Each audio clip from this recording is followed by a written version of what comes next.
warahmatullahi wabarakatuh. Selamat pagi, siang, sore. Perkenalkan, nama saya Rani Rahmadani dengan NRP 50042411144. Saya berasal dari Departemen Kimia, Prodi Kimia, dan dari kelas C. Pada penugasan video kali ini, kami kelas C diminta oleh Bu Zahra untuk mengimplementasikan apa saja yang sudah didapat pada mata kuliah Dasar Kimia Organik. Nah, dengan pengimplementasian senyawa yang berbeda-beda. Pada penugasan kali ini saya menggunakan senyawa formaldehida atau unsur kimianya itu bisa dibilang CH2O. Stay tune ya teman-teman. Dadah. Nah, dari senyawa formaldehida ini dulu kita harus menentukan jenis ikatannya. Mengapa? Karena dari jenis ikatan itu nantinya kan kita bisa tahu PI dan PEB-nya. Dari PI dan PEB-nya kita bisa memprediksi bentuk molekulnya itu nanti akan seperti apa. Namun, bentuk molekul itu nantinya akan dibahas di teori-teori seperti teori FCPR, terus ada strict number, dan juga ada orbital hibrida. Nah, yang pertama kita akan membuat struktur Lewis dari CH2O dulu. Aduh, nggak kelihatan. C-nya ini, kemudian di sini ada hidrogennya, kemudian di sini juga ada hidrogennya, dan di sini ada O. Untuk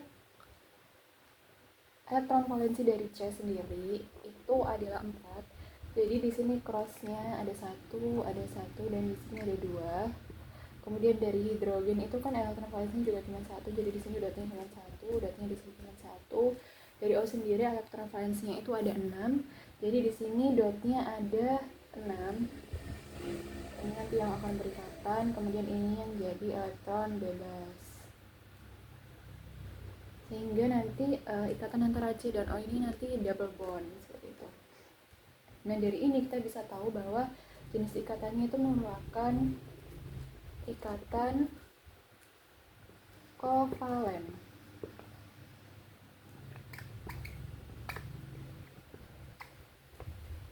Ikatan kovalen seperti itu. Nah, dari ikatan kovalen ini itu nantinya harus bisa kita breakdown apakah dia ikatan kovalen polar, ataukah dia ikatan kovalen non polar, atau bahkan dia merupakan ikatan kovalen koordinasi seperti itu. Dari struktur Lewis yang sudah kita buat, kita bisa mengerti bahwa di sini itu merupakan ikatan kovalen polar. Nah, kenapa ikatan kovalen polar? Mengapa dia ikatan kovalen polar? Karena dari elektronegativitas atom C dan atom O ini, unsur C dan unsur O ini bisa kita lihat bahwa distribusi elektronnya itu tidak seimbang. Mengapa? Karena elektronegativitas dari O ini tuh lebih tinggi atau lebih besar dibanding si C ini, sehingga terbentuklah dipol.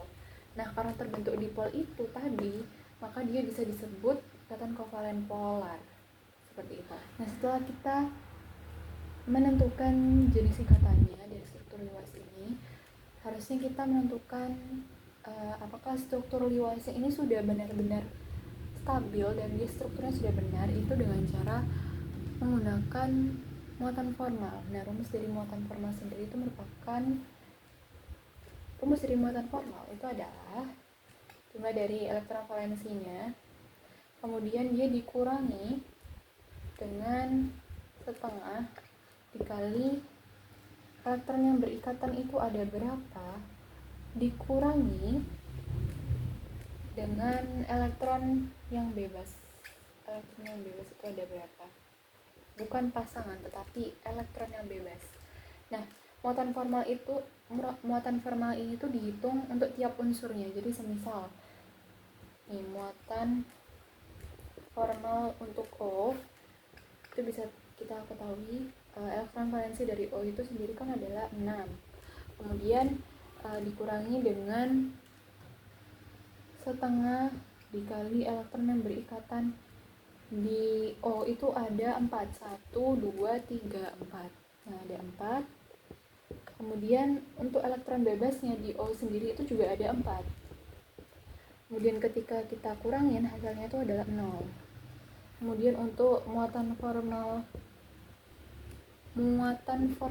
di H dulu saja, hidrogen. Elektron, karena dia ada 2, untuk efisiensi waktu saja itu bisa langsung saja 2.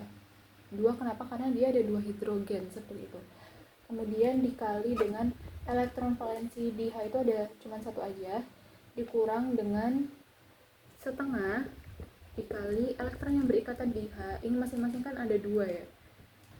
Kemudian dikurangi dengan elektron yang bebas, tidak ada yang bebas. Sehingga hasilnya ini 0 juga. Kemudian muatan formal di C atau karbon itu elektron valensinya ada 4, dikurangi dengan setengah dikali elektron yang berikatan. Elektron yang berikatan ada 1, 2, 3, 4, 5, 6, 7, 8, ada 8, dikurangi dengan elektron yang bebas. Elektron yang bebas di atom C tidak ada. Nah, karena setengah dikali 8 itu ada 4, 4 dikurangi 4 itu ada 0, 0 dikurangi 0 itu juga 0. Nah, sehingga dipastikan muatan formal dari senyawa CH2O ini itu stabil. Mengapa bisa dibilang stabil? Karena tiap unsurnya ini itu hasil muatan formalnya itu 0. Sehingga dipastikan struktur Lewis yang tadi kita buat ini juga sudah benar seperti itu. Nah, setelah diketahui muatan formal dari senyawa formaldehida ini, kita bisa mengetahui apakah formaldehida ini punya struktur resonansi atau tidak. Nah, dari sini sebenarnya dari struktur Lewis ini kita bisa jadiin dia ke struktur Kekulé. Sebenarnya sama saja, cuman bedanya kalau Lewis itu dia pakai dot cross, kalau Kekulé itu dia pakai garis-garis. Jadi kalau misal seperti ini, ya garisnya ada 2 sehingga dia double bond seperti itu. Misal saya bikin dia menjadi struktur Kekulé, nantinya akan menjadi seperti ini. H, C, H, kemudian di sini ada double bond O. Nah, dari sini kita lihat apakah dia punya struktur resonansi atau tidak. Nah, setelah dicari, struktur resonansi dari formaldehida ini tidak ada. Mengapa begitu? Karena atom H ini itu tidak bisa menampung elektron yang ada di double bond ini. Istilahnya elektron P di antara C dan O ini itu juga sudah terlokalisasi atau sudah terkunci. Dan atom H ini juga tidak bisa menampung. Sehingga dari sini bisa dikatakan tidak ada resonansi. Tidak ada struktur resonansi. Tidak ada struktur resonansi di formaldehida seperti itu. Kemudian dari struktur Lewis ini kita juga bisa mengetahui energi ikat dari tiap-tiap unsurnya. Misalnya energi ikat dari C ke H, CH dan CO itu lebih besar yang mana, seperti itu. Itu bisa dilihat dari strukturnya. Untuk yang CO, nah karena di sini CO itu dia double bond, sehingga dia seperti ini. CO. Kemudian ini untuk yang CO. Kemudian yang kedua itu adalah untuk yang CH. Terbaca ya untuk yang CO. Ini yang CO. Kemudian ini untuk yang CH. Nah, dari kedua energi ikatan atau jenis ikatan ini, mana sih energi ikatannya yang lebih besar? Untuk kedua ini yang paling besar itu energi ikatnya yang CO. Mengapa begitu? Karena CO ini double bond. Terus kenapa kalau double bond? Nah, karena dia double bond, seluruh elektronnya itu kan berpindah, istilahnya yang elektronnya itu berpindah dan dia berkumpul pada satu titik sehingga energinya tuh menjadi lebih kuat dan lebih besar sehingga susah untuk diputus seperti itu. Sedangkan kalau ini istilahnya itu renggang, elektronnya tuh renggang, dia hanya mengikat, istilahnya dia hanya mengikat di satu layer, tidak di dua layer seperti itu. Jadi energi ikatnya ini tuh jelas lebih besar daripada si CH ini. Nah, karena tadi energi ikatnya itu lebih besar si CO dibanding CH, maka untuk panjang ikatannya itu lebih besar yang CH dibanding yang CO. Nah, karena tadi kita sudah membahas terkait jenis ikatannya itu seperti apa, kemudian untuk penentuan struktur Lewesnya itu sudah benar atau tidak dengan perhitungan muatan formal, kemudian kita juga sudah menentukan apakah formaldehida ini mempunyai struktur resonansi atau tidak, kemudian kita juga sudah menjelaskan panjang ikatan dan juga energi ikatannya. Nah, sekarang waktunya menjelaskan penentuan bentuk molekul. Nah, penentuan bentuk molekulnya ini itu bisa didasarkan dengan dua teori. Untuk video ini saya menggunakan dua teori. Sebenarnya ada tiga. Yang pertama itu ada teori FSCPR, kemudian yang kedua itu ada steric number, dan yang ketiga itu adalah menggunakan orbital hibrida. Tapi pada video ini saya menggunakan dua teori saja, yaitu yang pertama steric number dan yang kedua orbital hibrida. Untuk yang pertama itu steric number.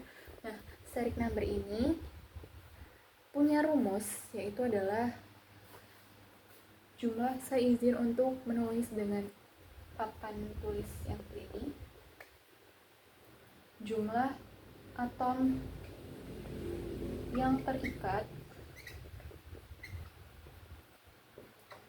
pada atom pusat ditambah dengan PMB yang terikat di atom pusat.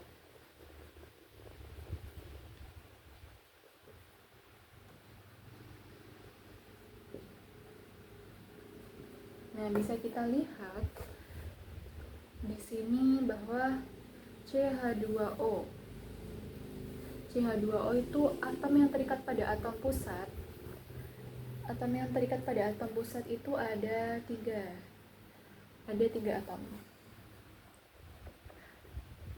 Kemudian apakah ada PMB di atom pusatnya, di atom pusat ini atau yang terikat di atom pusat?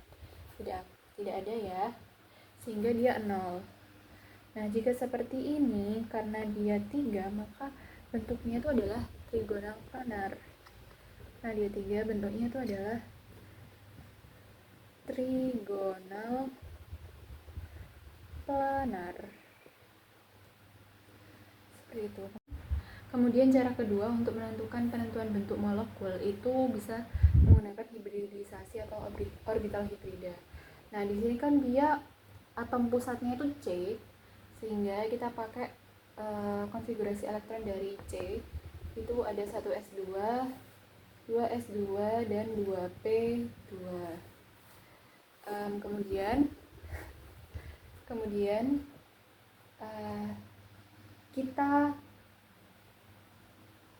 bikin apa ya, ini namanya kayak kotak-kotak pada tiap orbitalnya gitu, kotak-kotak di tiap orbitalnya,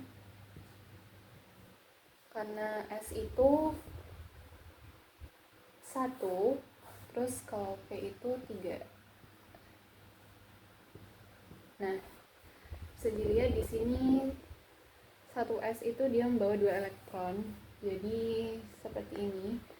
Kemudian 2S dia juga membawa 2 elektron. 2S dia membawa 2 elektron, jadi ditulisnya seperti ini juga. Sedangkan 2P itu dia membawa 2 elektron. Nah, jadi kalau 2 elektron nulisnya harus seperti ini. Tidak boleh seperti ini, itu salah. Karena elektronnya itu harus terbagi rata pada semua suborbital. Nah, karena seperti ini, nah di sini kan kita masih membutuhkan 4 ruang lagi untuk diisi oleh elektron-elektron dari ini. Ikatan double bond di CO ini kan ada ikatan pi dan ikatan sigma. Kebalik, mohon maaf, ada ikatan sigma dan ikatan pi. Kemudian di sini juga ada ikatan sigma lagi, di sini juga ada ikatan sigma lagi. Jadi harus ada tempat untuk elektron ini tuh ditampung. Karena di sini itu baru tiga tempat, dan itu pun orbitalnya masih kurang stabil, sehingga kita harus melakukan promosi elektron seperti itu. Nah, promosi elektronnya itu dari mana ke mana? Promosi elektronnya itu dari 2s ini ke 2p. Ini dilakukan promosi elektron. Promosi elektron. Jadinya seperti apa? Jadinya akan seperti ini. 1s, kemudian di sini itu untuk 2s.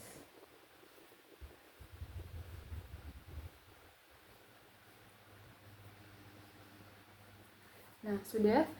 Di sini jadinya kita punya 4 tempat untuk menampung 4 elektron ini tadi. Jadinya di sini saya kasih elektron dari ikatan sigma ini antara C dan H, kemudian ikatan sigma di C dan elektron yang ada di ikatan sigma CH ini juga saya kasih di sini. Kemudian ikatan sigma juga di C dan O. Dan kemudian ikatan pi yang ada di double bondnya. Nah, karena ikatan pi ini dinilai kecil dan tidak dianggap, sehingga dia dihiraukan seperti itu, sehingga hasilnya itu adalah sp2. Nah, karena sp2, maka bentuk molekulnya ini adalah trigonal planar, sama seperti yang hasil dari steric number ini. Trigonal planar seperti ini. Jadi ini penentuan bentuk molekulnya saya pakai 2 versi atau 2 teori. Yang pertama itu teori steric numbernya, dan yang kedua itu hibridisasi atau orbital hibridanya. Nah, kemudian yang selanjutnya itu adalah efek induksi. Nah, efek induksi ini sebenarnya itu apa? Efek induksi ini lebih kepada efek tarikan elektron akibat perbedaan elektronegativitasnya. Jadi, semisal di formaldehida ini kan ada gugus karbonil, ada C dan O. Di sini elektronegativitas O itu 3,44, sedangkan elektronegativitas C itu adalah 2,55. Sehingga elektronegativitas O itu jelas lebih besar daripada elektronegativitas C. Nah, kalau elektronegativitasnya besar, maka keinginan untuk menarik elektronnya itu juga akan besar, sehingga pada gugus karbonil ini O ini tuh menarik elektron yang di C. Jadi semua elektron di C ini tuh ditarik ke O. Nah, karena penarikan inilah yang menyebabkan efek induksi di formaldehida ini merupakan efek induksi negatif. Jadi efek induksinya itu adalah induksi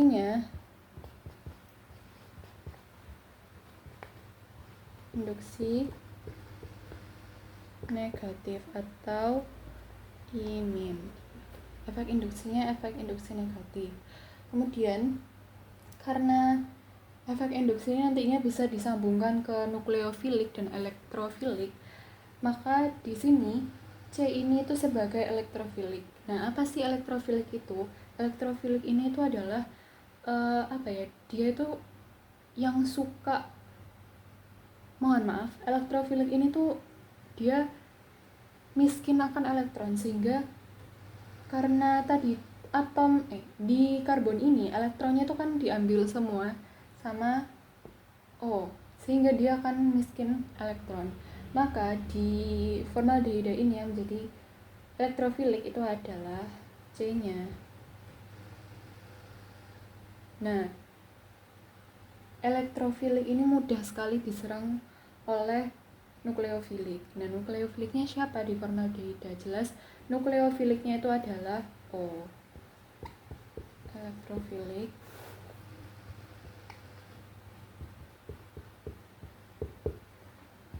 Kekurangan elektron. Atau bisa dibilang miskin elektron ya. Nah, O-nya itu nukleofilik.